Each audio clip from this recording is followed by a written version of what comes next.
ہم کریں گے ہر مظلوم کی حمایت۔ السلام علیکم، میں ہوں حرین فاطمہ اور آپ دیکھ رہے ہیں حمایتی نیوز HD چینل۔ نظر ڈالتے ہیں آج کی اہم خبروں پر۔ کانگڑ شہریوں کے لیے پینے کا صاف پانی فراہم کرنے کے لیے بلاول بھٹو زرداری کی ہدایت پر عمل درآمد ہو رہا ہے یا نہیں، اس پر بات کرتے ہیں اپنے نمائندے اشفاق سلہری سے۔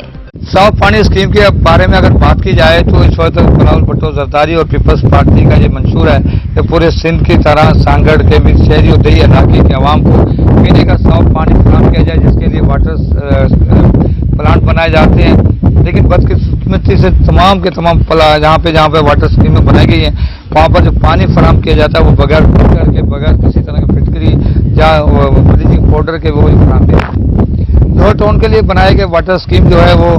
جہاں پہ بنائی گئی ہے سانگڑ جوڑ کے قریب بنائی گئی ہے، لیکن جب سے یہ اسکیم بنی ہے وہاں تب سے جہاں پہ موٹریں جو دو لگی ہیں وہ تب سے جہاں پہ نکارہ پڑی ہوئی ہیں، ایک موٹر ہے وہ بھی انتہائی خطرناک حالت میں، جو کسی بھی وقت یہاں پر کوئی بڑا حادثہ رونما ہو سکتا ہے۔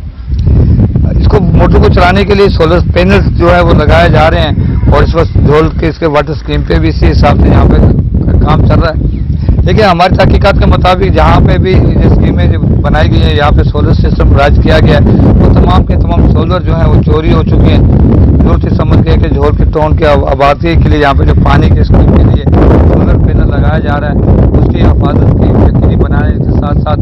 یہاں پر جو خطرناک جو موٹریں جو موجود ہیں ان کو بہتر کیا جائے، غیر موٹروں کو جو فعال کیا جائے، تبھی جا کے عوام کو صاف پانی مل سکے گا۔ نہیں تو اس اسکیمیں جو ہیں یوں ہی بنتی رہیں گی، یوں ہی نکارہ ہوتے رہیں گے، یوں ہی کرپشن کی نظر ہوتی رہیں گی۔